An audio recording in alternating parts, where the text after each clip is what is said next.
In the previous class, we discussed the problem of equilibrium, and it was asked of you to remember these three conditions of equilibrium.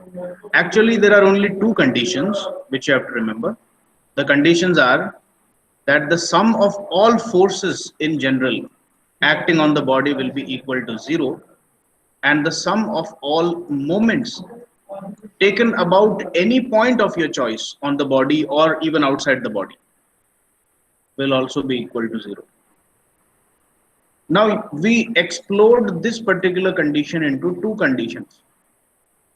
We argue that if a body is given on a plane, for example, this was the problem that we discussed yesterday. If you consider a plane, you can take it as the xy plane. Actually, it's not even necessary for you to take the xy plane as such. The three-dimensional coordinate system consists of three axes: the x-axis, the y-axis, and the z-axis.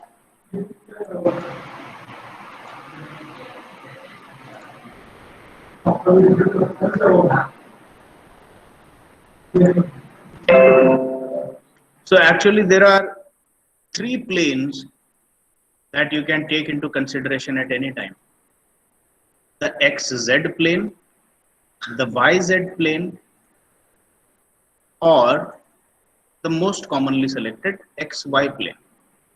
So if any object or any problem is given on a particular plane and it is not specifically given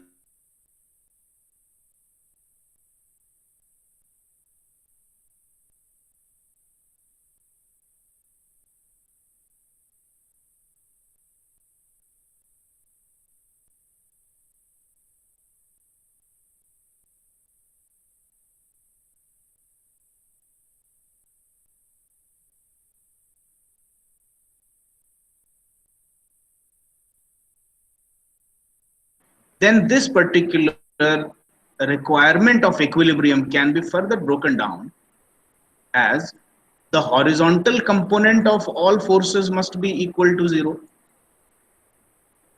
and another one as the vertical component of all forces must be equal to 0.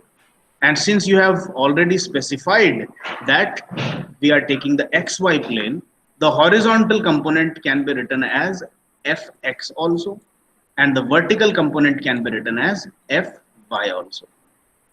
If you select the different plane, then fx and fy will change to fz fy or fx fz or anything depending on the plane that you select.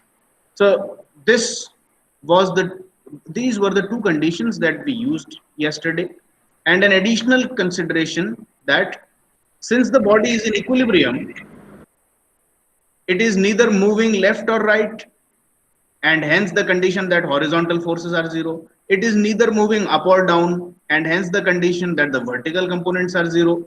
And it is neither rotating about any axis, and hence the condition that all the moments added up together will sum to 0.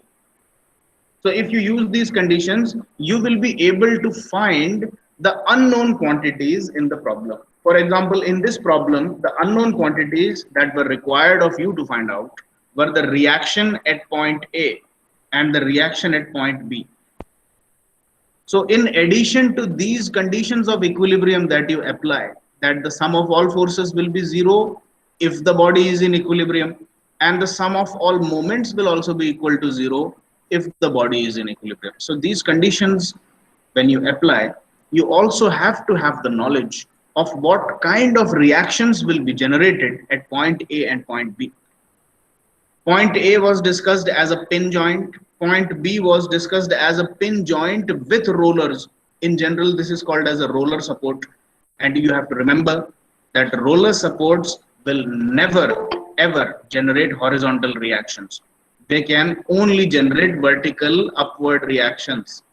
So whenever you see two wheels below any support, or as we will learn in a short while or in the next lecture, sometimes the roller support is simply given as a roller like this, and you will not be specifically told that this is a roller support or some specific type of support. You just have to look at the figure and you have to understand that it is simply a spherical ball or a cylindrical roller which is placed below the beam, and this is the support. So again, if you see a figure like this, if you see a support like this, you have to automatically assume that this is exactly the same as this. So these two types of supports are the same. We are spending a lot of time on discussing the types of supports and the conditions of equilibrium, because these are not specific problems that will be asked in RTU.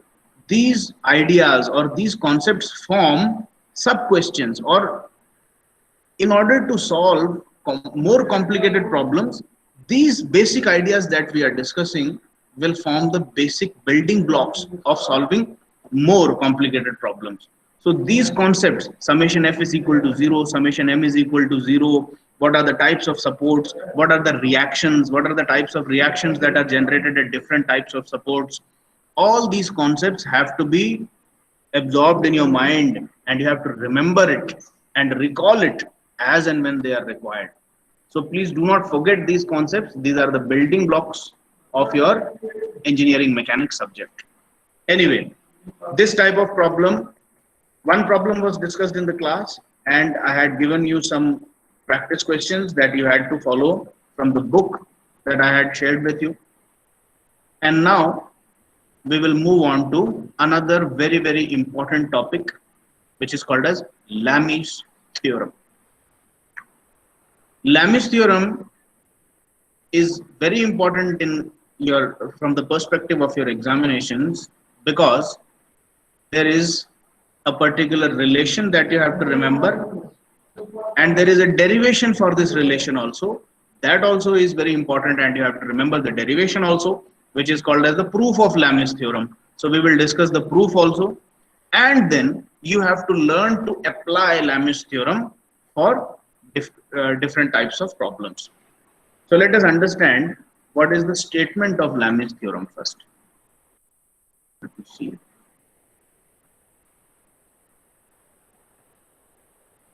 Okay. Look at this figure. We will understand the concept of Lami's theorem from this figure. Lami's theorem says that if there are exactly three forces, see, this is a requirement.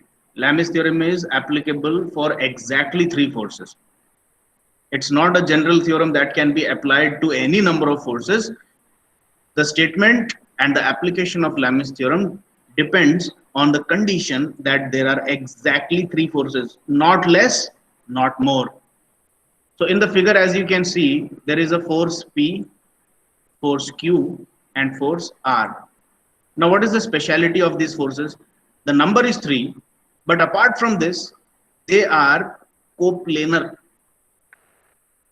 That means all the three forces must exist on a singular plane. And regarding planes, we had discussed it just now. Your general space can be identified by three coordinate axes x, y, and z. And if you want to identify different planes on which objects can be drawn for a two-dimensional imagery, see, this is the xy plane, this is the yz plane, and this is the xz plane. So coplanar means all the three forces must lie on one single plane. And any two-dimensional image as shown in this figure can be considered to be a coplanar entity. So all the three forces are coplanar. Now, apart from being coplanar, there is one additional relation that is required, and that is that they should all be concurrent. What is the meaning of concurrent? Can anybody recall and tell me? Passing from same Sir, point. passing through a common point, sir. Yes. They have to pass through a single common point. So what are the conditions for application of Lami's theorem? First, you remember there have to be three forces. First condition. Not more forces. चार forces से काम नहीं चलेगा, दो forces से काम नहीं चलेगा, एग्जैक्टली तीन ही चाहिए, तभी लैमिस थ्योरम लगेगी. So three forces are required. Second condition, they have to be coplanar. All the three forces must be on the same plane. And what is the third condition? This is the first condition, this is the second condition. The third condition is that all forces must pass through a common point, and hence they should be collinear.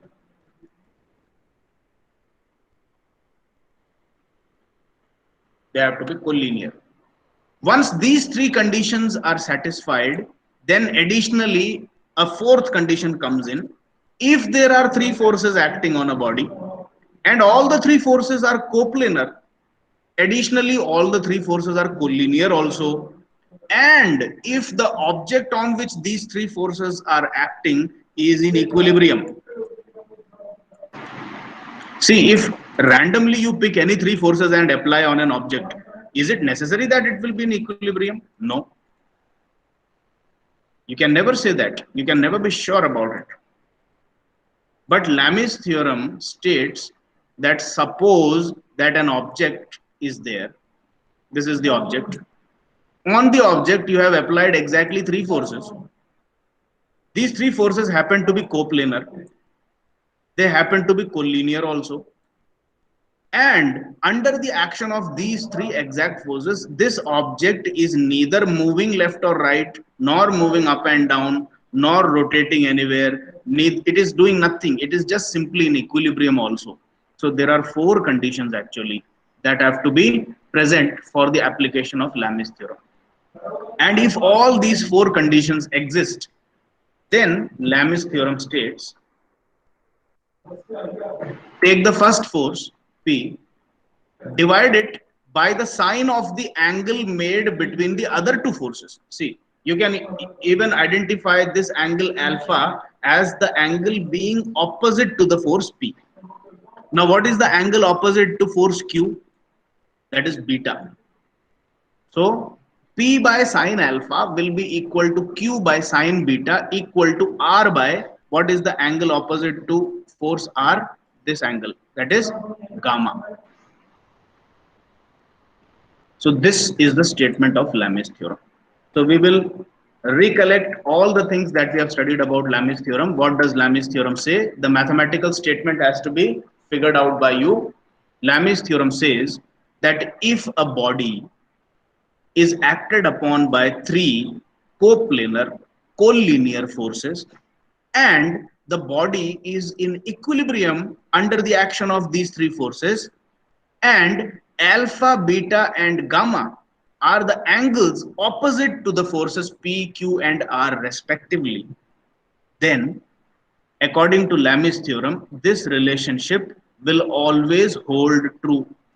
ये आपको पक्का मिलेगा relationship अगर इस तरह की कोई condition आ जाती है तो. This is what Lami's theorem says. So this statement can be construed by you. Okay, a general statement is given here, but I think that it is not exactly complete in all respects because a lot of assumptions and a lot of tenets are missing from this particular definition. But I have explained it to you so you can figure out the definition yourself. You can make a definition yourself. You simply have to write something related to what I am going to repeat once again for Lami's theorem. What is the statement of Lami's theorem? Lami's theorem states, see I am repeating, okay, please listen carefully. And anyway, the video is being recorded, so even if you miss it, you can listen to the video, replaying it, and you can make out a definition of your own. So this is the definition.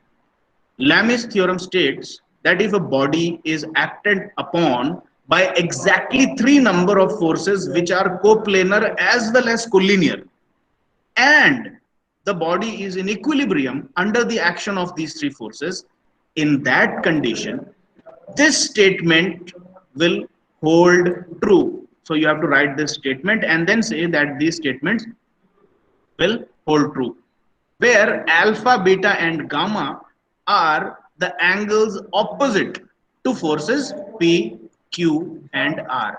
See, alpha is below P, so alpha has to be the angle opposite to P. Beta is taken below Q, so beta when you construct has to be opposite to Q. आप अगर Lami's theorem के statement में randomly अपनी मर्जी से एक figure ऐसे बना दें कि लो साहब ये तीन तो मेरे फोर्सेस हो गई, इसको मैं नाम दे देता हूँ P, इसको नाम दे देता हूँ Q और इसको नाम दे देता हूँ R, and randomly if you put चलो अल्फा बीटा गामा लगाओ, alpha beta gamma, and then you write this statement, then your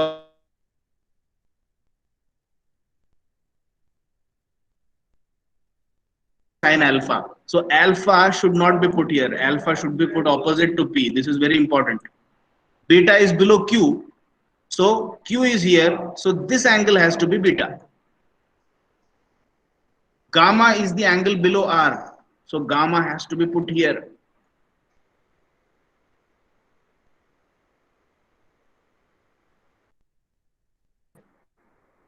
Can anybody put on the microphone and say that you are confident in understanding this concept of Lami's theorem? Aditya Raj? Aditya Raj Sharma, are you listening?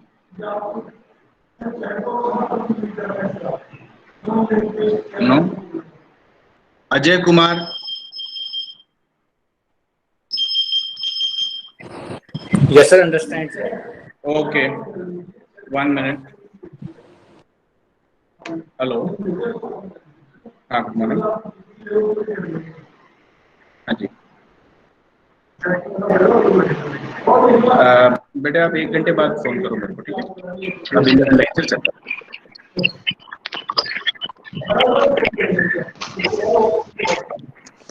Okay. Let us continue now.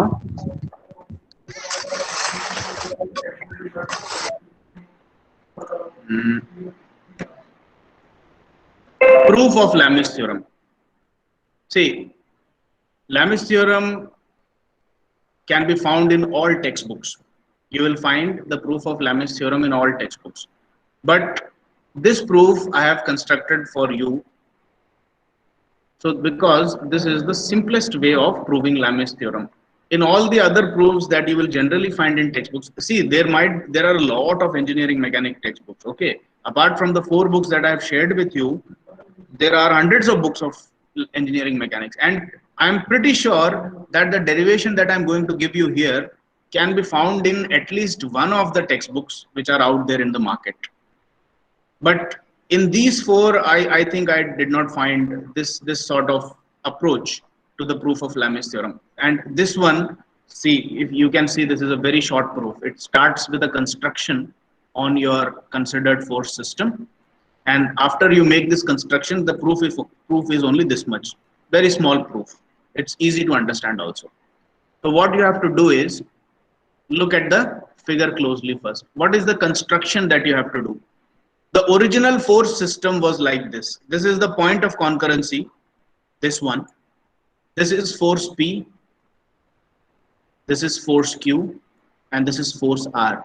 And you have to exactly remember that alpha should be the angle opposite to P, beta should be the angle opposite to Q, and gamma should be the angle opposite to R.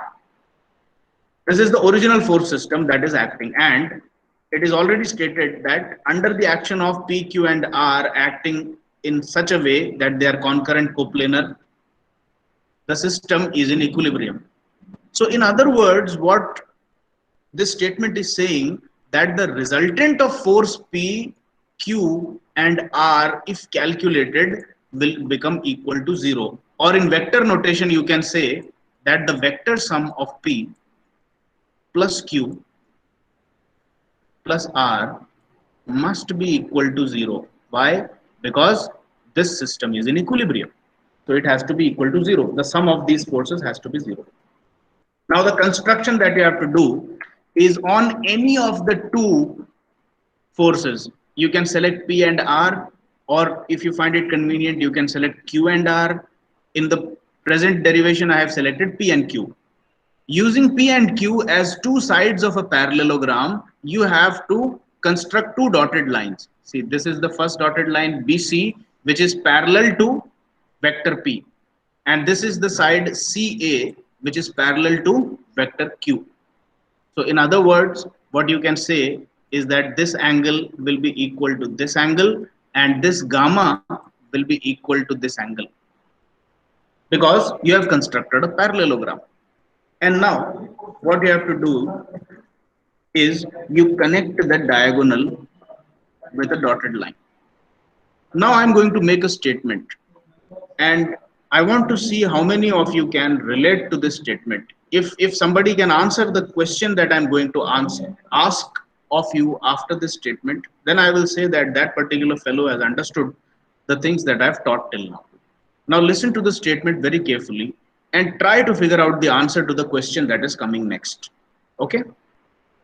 Once you construct a parallelogram using P and Q as the two adjacent sides, and you draw a diagonal starting from point O, say, let us say this is point O. Okay. Then, since P, Q, and R are in equilibrium, it must imply that this vector must be equal and opposite to your vector R. I will repeat this whole statement in Hindi also, so that no clarity is lost at all. And then I want to see how many of you can figure out the question that is coming next. मेरा statement ये है कि P vector और Q vector को adjacent sides लेते हुए एक parallelogram construct किया जाए और इनके meeting point से ये diagonal construct किया जाए, तो ये 100% शर्तिया बात होगी कि ये जो डायगोनल है ये एग्जैक्टली आपके आर वेक्टर के ऑपोजिट होगा और मैग्नीट्यूड में आपके ये जो तीसरा वेक्टर आर है उसके बराबर भी होगा. इज इट ट्रू और false? True, true. True. True, sir. Okay, Chetan ने अभी आंसर दिया था क्या? Chetan Gurjar, did you answer? Yes, sir. Okay Chetan, please tell me how can you make a claim like this? इसका रीजन बताओ. Because, sir, the system is in equilibrium and the parallelogram we constructed, Yes. and we constructed a parallelogram and the angle is same, and because of the angles are same, because the angle R makes gamma angle between A and B. So similarly, the angle which is the minus R, which is originating from the vector R, is also making the same angle. So we can say that the both are same. No, I think your explanation is lacking conviction. Let me explain to you. Please, I will explain to the whole class. All of you listen, because the explanation given by Chetan is not correct. Anyway, you made an attempt, and your gut feeling is telling you that this must be the true statement, that this diagonal will be opposite to R and equal to magnitude, equal in magnitude. Now let me explain why. Okay. See, you have this relation already, right? P vector plus Q vector plus R vector must be equal to 0 because of the equilibrium condition. Now, parallelogram law states that if two vectors P and Q are constructed like this and the diagonal is drawn, then this vector must be the resultant of P and Q, right? That much is understood. This is what parallelogram law says. Parallelogram law is this. Say there is a vector A and there is a vector B, and if you complete the parallelogram and you draw the diagonal like this, then this diagonal or the resultant must be the resultant of A and B, and resultant of A and B means the vector sum of A and B. That's it. So let us say that P plus Q vector is being represented by this diagonal. Why? Because P and Q are adjacent sides of the parallelogram, and this OC vector is the diagonal of this parallelogram. So this OC vector must be equal to P vector plus Q vector. And now since P plus Q plus R is 0, so that means OC vector plus R is 0.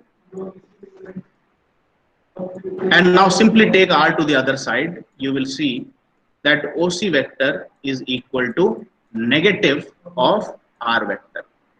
This is a subsidiary proof. But this proof has not to be shown by you when you are proving Lami's theorem. Did you understand this, Chetan? आपको समझ Yes, में sir. क्या चीज कैसे prove Yes, किया? sir. इसमें angle का कुछ भी काम नहीं है अपने को. This can be simply proved by vectors. Okay. Yes, sir. So now we are convinced that OC vector, if drawn like this, must be equal in magnitude to R vector. So this statement is understood. Okay. Now BC being part of this parallelogram must be equal in magnitude to P vector.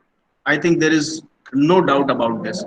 This is a parallelogram, so that means this must be equal to this, and this line must be equal to this line. So the other two statements that we want to include in our proof are also understood. We are saying that line AC, this line AC must be equal in magnitude to Q vector. Why? This is the Q vector. And since it is a parallelogram, the length of this line must be equal to length of this line. So AC is equal to Q vector. And similarly, OA must be equal in magnitude to P vector. OA is this line. This line must be equal in length to P vector. And since there is no need to take a parallel analogy, since OA itself is P vector. So there is nothing to explain here. This is P vector. So OA magnitude is P vector. Now, there is another law of triangles which is called as the sine law. Has anybody heard about the sine law of triangles? Sine law of any triangle.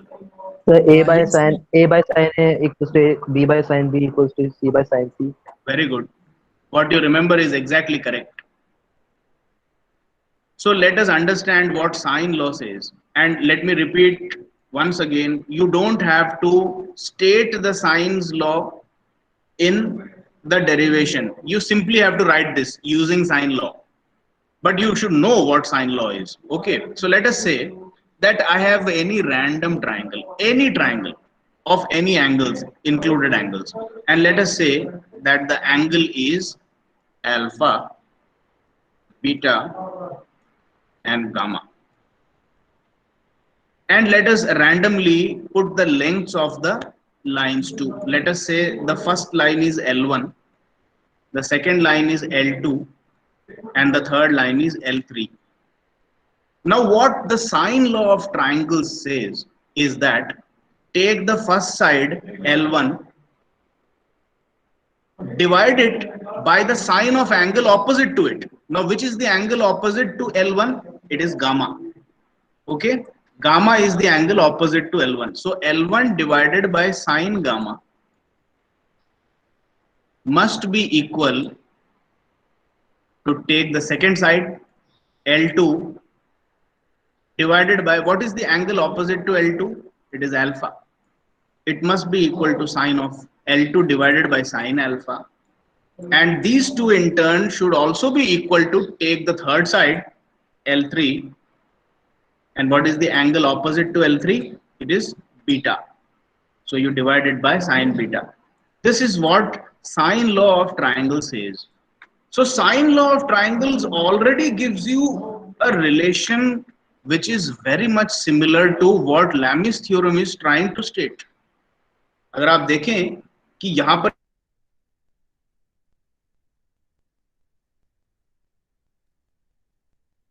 okay, it is not a triangle, but the statement of Lami's theorem suspiciously looks very similar to the sine law of triangles which you have studied in your 10th or 11th class. So we can directly use the sine's law to conveniently come up with the derivation of or the proof of Lami's theorem. That is what we are going to do. Now, what you have to do is, you have understood sine law of any triangle in general. See, this relationship is true for any random triangle that you can draw. कैसा भी triangle बना दो आप, ऐसा triangle, equilateral ले लो, right angle ले लो, whichever type of triangle you construct, sine law is true for all triangles that you can construct. So now what we will do is, we will apply the sine law to any of the two triangles we find in the parallelogram. So in our parallelogram, we have got two triangles, right? The first triangle is OAC, and the other triangle is OBC. So it's up to your convenience. You can use any one triangle to apply sine law. In the derivation, I have used triangle OAC. So this is the triangle I am using. Okay. So if I use sine law, how will it go? AC. So I am talking about this side now. AC divided by the angle opposite to AC. What is this angle? I am talking about this angle now. Okay. This is the angle. So what will I call this angle? I will call this as COA. Angle COA is the angle opposite to side A. So according to sine law, AC divided by sine of angle COA must be equal to, now take the other side, OC. Now which side am I taking? I am taking this side, OC. So OC divided by the sine of angle opposite to it. So this is the angle that I am talking about. Okay. And this angle will be called as angle OAC. OAC. And this must be equal to the third remaining side, that is OA, divided by the sine of angle opposite to it. And this is the angle opposite to side OA. So this angle will be called as OCA. So I simply applied sine law to this triangle. That's all. The sine law that I just explained to you right now was applied and put here like this. यहाँ तक आप लोगों को सबको समझ में आ गया होगा, I am sure. Is there anybody who did not understand this? Is there anybody who did not follow this? Somehow missing something? Please ask me. Are we okay, everybody? Yes, sir. Okay. Now, these three relations we have already discussed. We know that AC is equal to Q in magnitude. OC, this one, is equal to R in magnitude. ये पहले discuss कर लिया अपन ने. OC जो है R का उल्टा है, लेकिन मैग्नीट्यूड में बराबर है. So this is known. And OA is vector P itself. So what we can do is, instead of AC, I can write Q here. If I write simply Q without the vector sign, I am essentially writing this. The magnitude of vector Q is being written as simple Q. Okay. So what I'll do is, I'll replace AC with Q, OC with R, and OA with P. Now let us come to the angles that are put below here. Sine of angle COA. Now what I am saying is, angle COA is 180 minus beta. Can you figure this out from the figure? All of you, please look at the figure and tell me, is this true? Angle COA must be equal to 180 minus beta. This is beta. See, this is beta. Yes, sir. So COA is 180 minus beta. This is COA, and this is 180 degrees. This is a straight line. So this whole angle must be 180. And we are talking about this angle. So this must be equal to 180 minus beta. This is understood from the geometry. So there is no need to discuss further. Now come to the next one. Angle OAC is equal to 180 minus gamma. What is OAC? OAC is this angle. So can anybody tell me, is this angle 180 minus gamma? And if Hmm. yes, why? Gamma कौन सा angle है? ये है gamma. See, this is angle gamma. And why is this angle 180 minus gamma? Sir क्योंकि sir adjacent angle Because sir, it क्या is है a parallel. 360 होगा 180 degree होना चाहिए 180 Two parallel lines Corresponding angle, intersected sir. one common intercept. This angle is 1. Yes This sir angle is 2. These two lines are parallel. So if a single line intercepts two parallel lines, then these two angles are called internal opposite angles. And mathematics already dictates that the sum of angle 1 and angle 2 will always be 180 degrees, right? Do you know this law or not of trigonometry? Yes, sir. So if I look at this angle and this angle, I see that this one and this one are parallel to each other, and OA becomes the intercepting line. This becomes the intercepting line. So that means the sum of this angle and this angle must be equal to 180. And if this is gamma, what will this be? 180 minus gamma. Did you understand that? You don't have to write all these explanations. You simply write this much. Angle OAC is 180 minus gamma. That should be sufficient. There is no further explanation needed. Okay? But you should understand why it is so. Not रट्टाफिकेशन will not do. आप इसको रट के चले जाओगे तो काम तो हो जाएगा, but you will not understand it. Okay? So I hope that you understood why this angle is 180 minus gamma and OAC can be replaced with this. Now, come to OCA. Which is OCA? Let us see. OCA is this angle. Now, for this angle, we are claiming that this is equal to 180 minus alpha. Where is alpha? Alpha is here. So, how can you make a connection between this angle and alpha, which is placed here at the extreme opposite end? Okay, let me take an approach like this. What will you say about this angle? What is this angle? Same होगा sir angle 180 minus alpha. This is a straight line. So alternate opposite angle. Yes sir Yes, very good. For this straight line, if this is alpha, this must be equal to 180 minus alpha. Okay, so this angle is 180 minus alpha. Now, again I am constructing two parallel lines, and again I am drawing an intercepting line like this. Okay, so can I say that this angle will be equal to this angle? Yes sir Yes, sir. And that is exactly what is happening here. This is the parallel line parallel to this. This is the intercepting line. So that means this angle must be equal to this angle. And since this angle is 180 minus alpha, so this angle will also be 180 minus alpha. So all you have to put is, you don't have to explain and draw all these geometries and name all these alternate exterior, alternate interior angles and all. You don't have to do that. You simply draw a construction like this, complete a parallelogram, start writing like this in triangle OAC using sine law, come up with this, replace AC, OC and OA with magnitudes of Q, R and P, and replace angle COA, angle OAC and angle OCA with 180 minus beta, 180 minus gamma, 180 minus alpha.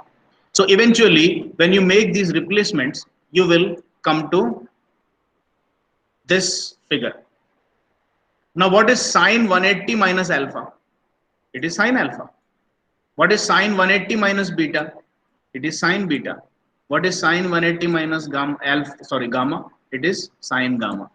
Or in other words, simply P by sine alpha equal to Q by sine beta equal to R sine gamma, which was the statement that we were supposed to prove for Lami's theorem. So did you understand the derivation? सबको समझ में आ गया derivation? Yes, sir. Okay, this is a very important derivation, and you can expect the derivation as well as problems from Lami's theorem with a probability of nearly 80 to 90%. It's very, very highly probable that you might be asked this derivation. Okay, Now, next what we are going to do is we are going to learn how to apply Lami's theorem. Now, you have to remember this relationship. It should be on your fingertips. You have to remember this relationship as if you remember your table of 2 or 3. And as soon as you look at a problem, you should be able to figure out कि yes, this is a problem where I can apply Lami's theorem. Now look at this problem. Use Lami's theorem to solve this problem. What is the problem? Can you see that there is a ring?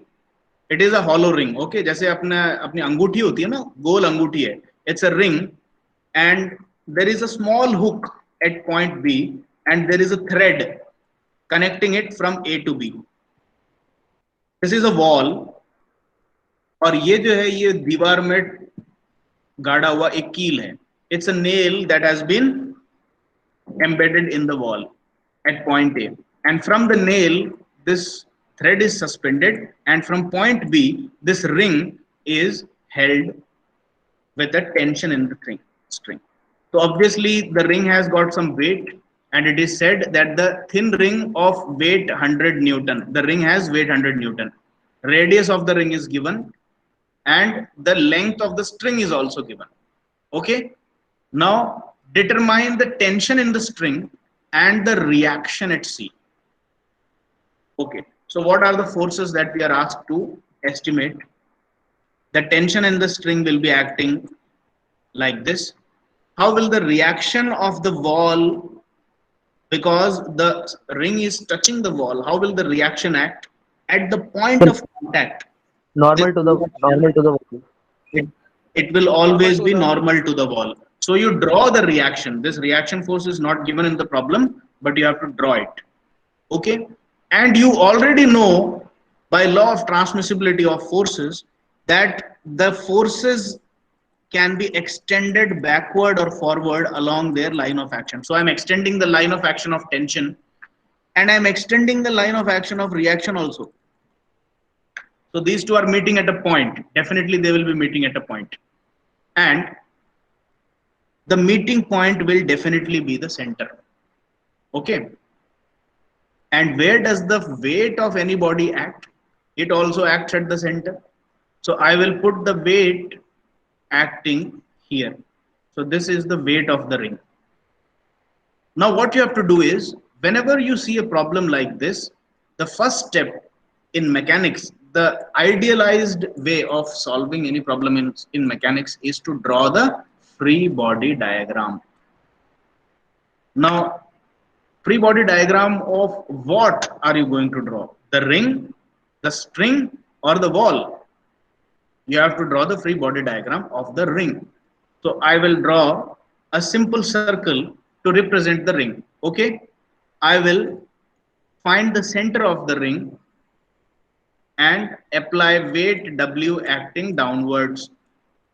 R is actually acting on the ring here, but law of transmissibility of forces that we studied in the first lecture tells me that this force can be pushed forward along the line of action if it is convenient for me.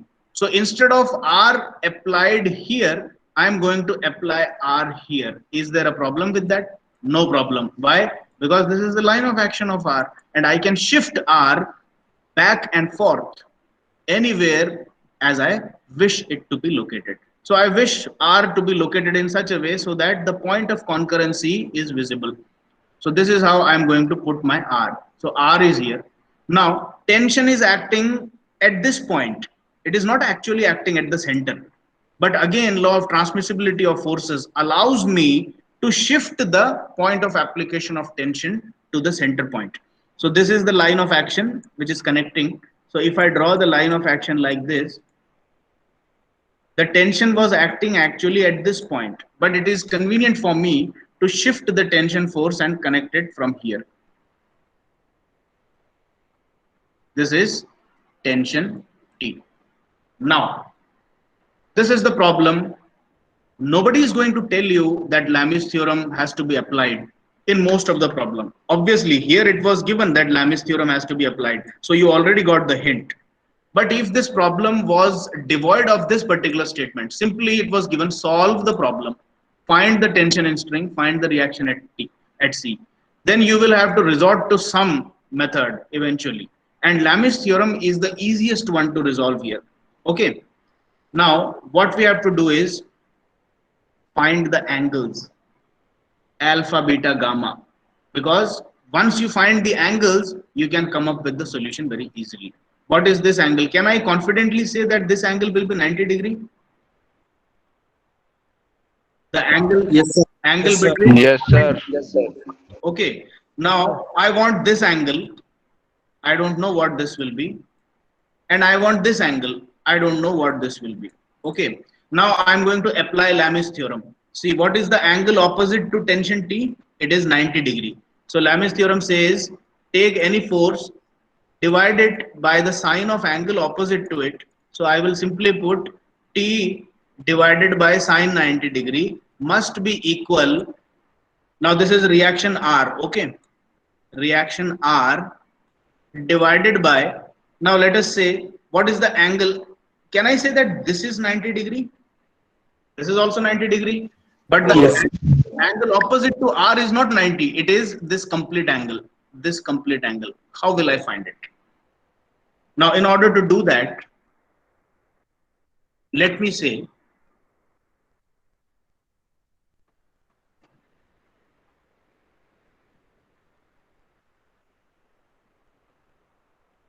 that this angle is theta.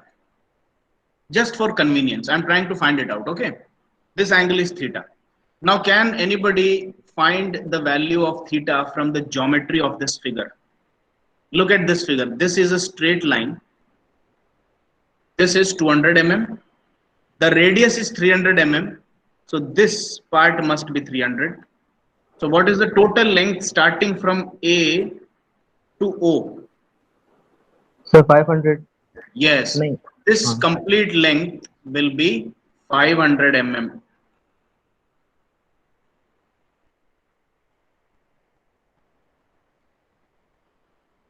So this is 500 mm. Theta is the angle that the thread makes with the horizontal. So this is theta. What is this length? So radius 200. This is again the 300. radius. So this is Yeah. 200. So can you find theta from a triangle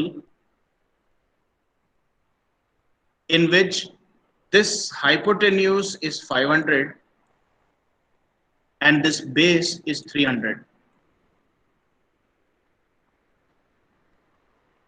Can you do that? Yes, perpendicular to 400 हो जाएगा. Perpendicular निकाल लो और 400. Perpendicular भी निकालने की क्या जरूरत है? Base divided by hypotenuse is cos of theta, right? Yes, sir. So Cos cos inverse theta 3 by 5. is simply equal to 3 by 5 or 300 by 500. Now take cos inverse of 3 by 5, you will get the value of theta. Now once theta is known, you simply add 90 degree to it and now you know the angle, this one. Okay. So what I'm going to write is the angle opposite to R must be equal to theta plus 90, right? So I will simply write sine of theta plus 90. I am applying Lami's theorem. See, T divided by sine of angle opposite to it equal to R divided by sine of angle opposite to it equal to W divided by, now once you know theta, you know this whole angle. This angle is 90. So is this angle now an unknown or a known quantity? Sir, a known quantity. Yes, So because 180 minus theta. the complete angle must be 360 degrees. So what is this question mark? This question mark must 180 be minus theta. equal to 360 minus this 90 minus this whole angle, which is theta plus 90. That's it.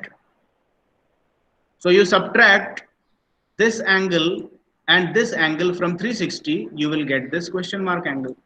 So now this is sine of question mark. So eventually you know the value of theta, you know the value of question mark. That means denominators of all these quantities are known to you, right? Sin 90 पता है, sin theta plus 90 पता है, sin question mark भी पता है. W पता है क्या? Yes, sir. It is given weight of 100 Newton. 100 Newton. So once you know the weight also, that means एक equal to वाली पूरी quantity पता हो गई. That means you know the whole stuff. W by sine of question mark is completely known to you as a number. Now this is equal to R by sine theta plus 90, and this is also equal to T by sine 90. Now can you find T and R from this relationship or not? Yes, sir. Yes, sir. It can be easily found. This question is a self-help question. ये रहा construction इसमें किया हुआ है. Please perform the calculations yourself. I am not doing it here, and neither am I giving you time to solve it. But you solve it and find whether you get this answer or not. The reaction at point C must be approximately equal to 75 Newton, and the tension in the string should come out approximately equal to 125 Newton. So this is how you apply Lami's theorem to a problem. Even if it is not given that you have to apply Lami's theorem, you should remember that Lami's theorem is one of the easiest methods to apply in mechanics, by which you can easily find the unknown quantities. Now look at this problem. This is a solved problem, and I have given the complete solution below also. But I will just give you a hint and leave it to you so that you can take your time and look at the solution. And it is even better that without looking at the solution, you should try to find the solution yourself. First, try to understand the configuration of the system here. There is a wall, there is a fixed end, a string is taken from here. It's a continuous string. Please try to understand that this string is continuously going from here to here, covering a pulley and coming down, and then a weight has been attached at this string. So this is a continuous string. एक धागा है ये पूरा. And at B point and C point, two unknown weights are also attached. W1 and W2 are attached. But the problem states that once you take a continuous string, put a 300 Newton load at the end, and apply two unknown weights W1 and W2, what you see is that the BC portion of the string becomes perfectly horizontal. तो ये problem कहता ही ऐसा है कि भाई जब हमने इस धागे को ऐसे लटका के 300 न्यूटन का वेट भी लगा दिया और W1 W2 दो अननोन वेट्स को ऐसा सेलेक्ट करके अटैच किया कि उसके अटैचमेंट के बाद BC लाइन हॉरिजॉन्टल हो गई and the complete system is in equilibrium. तो ये लैमिस थ्योरम अब इसमें कहां लग सकती है? देखो, to find out all the points where forces are making a fork with three ends. इस पॉइंट पे लैमिस थ्योरम लग जाएगी. लेट अस से इस थ्रेड में टेंशन है T1, लेट अस से इधर को टेंशन है T2. So Lami's theorem can be applied at this point. ठीक है? You will draw a figure like this. This is W1, which you do not know. This is T1, which again you do not know. This is T2, which again you do not know. Now T1 and T2 is not even being asked of you. आपसे T1 T2 तो कोई निकालने को बोल ही नहीं रहा है. आपको ये बोल रहा है कि ये W1 और W2 कितने हों जिससे कि ये BC horizontal line बन जाए. So W1 is the unknown quantity, but are the angles unknown? First of all, you tell me, what is this angle? Anybody tell me what is this angle? Is this 90 degrees. this will be 90 because line is horizontal. It is already given. This angle is given 150. And what is this angle? This 60. will be 150 and 90 added together and then subtracted from 360. You will get 120. Okay. Now Lami's theorem can be applied to point C also. Look at it. Since point C is also in equilibrium and nothing is moving in the system, you can say that I construct, Lami's theorem at point C like this. Again, this is 90 degree, this is 120 degree, and let us name it as tension T3.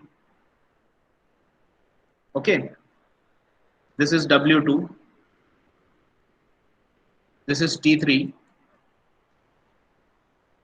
and this is T2. Now you draw T2 in the opposite direction, because now we are considering the equilibrium of point C. So T2 will be drawn acting towards the left. When you consider the equilibrium of point B, then you construct T2 acting towards the right. Okay, I think this much basic knowledge was already given to you when you solved problems of pulleys and tensions in your physics classes. I think this you know. So you have to start applying Lami's theorem from point C. C से start करो. Start from C. Okay. What is T3? Can anybody tell me from the figure? From this figure, can anybody guess the value of T3? Because T3 is So not. So 300 300 Newton. Very good. It is equal to 300 Newton, because as you can see, the thread is continuously going over the pulley and coming down. And the weight is also in equilibrium, because it is a part of the same system. It is neither moving downward nor moving upward. So that means the downward acting weight of 300 Newton must be equal to the tension in this part of the thread. And since this part of the thread is continuously moving and without any further obstruction, it is coming to point C. So the tension in this part of the string, or T3, must be equal to 300 Newton. So T3 is already known to you. Okay. Now you apply Lami's theorem. How will you apply? T3 divided by sine of 90. See what I am doing? Force divided by sine of angle opposite to it. This must be equal to W2 divided by sine of what? Batao.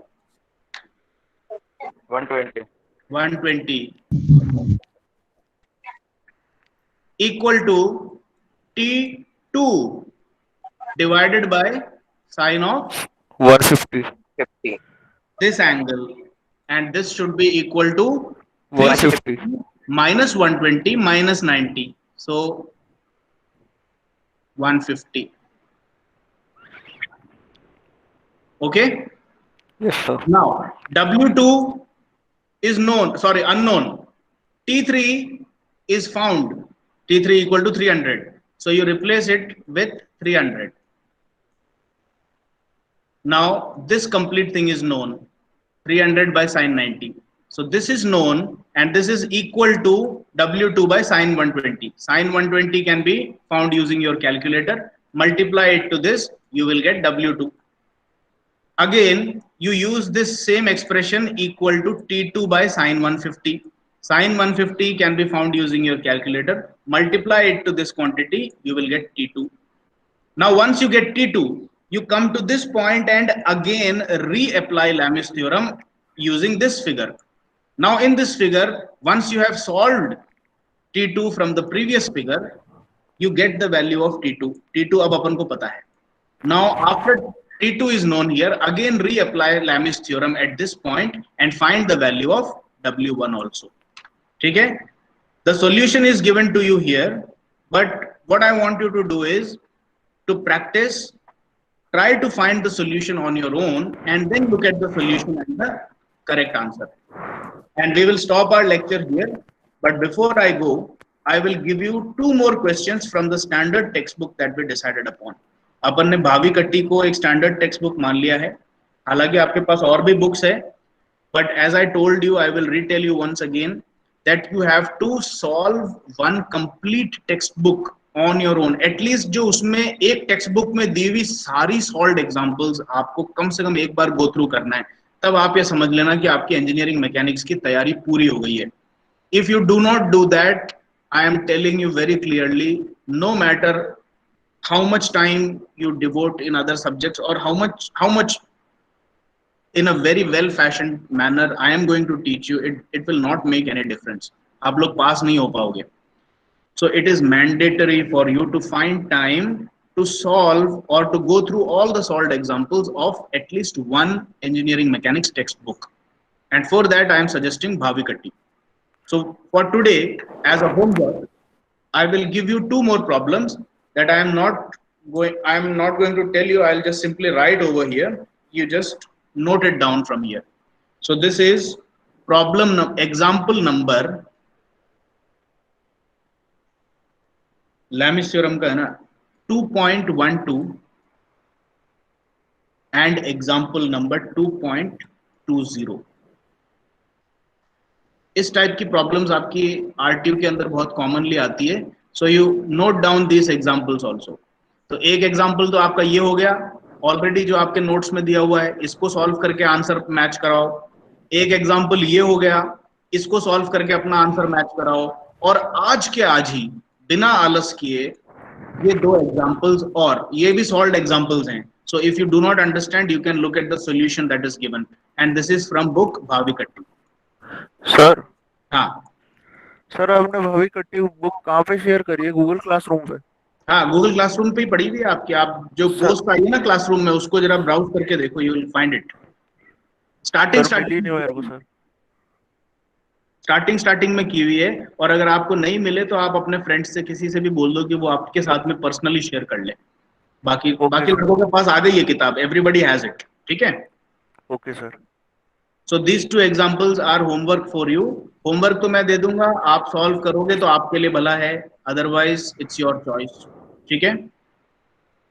चलिए, now you can move on to the next classroom. Thank you for staying with me and keep studying regularly. Okay. Okay sir. Okay sir. Okay sir. Tata. भाई यार ये 11 से 12 कब से class होने लगी भाई? अबे अटेंडेंस होगी क्या? कोई नहीं जा रहा भाई क्लास में. अभी कैसे कोई क्लास अटेंडेंस होगी? बैक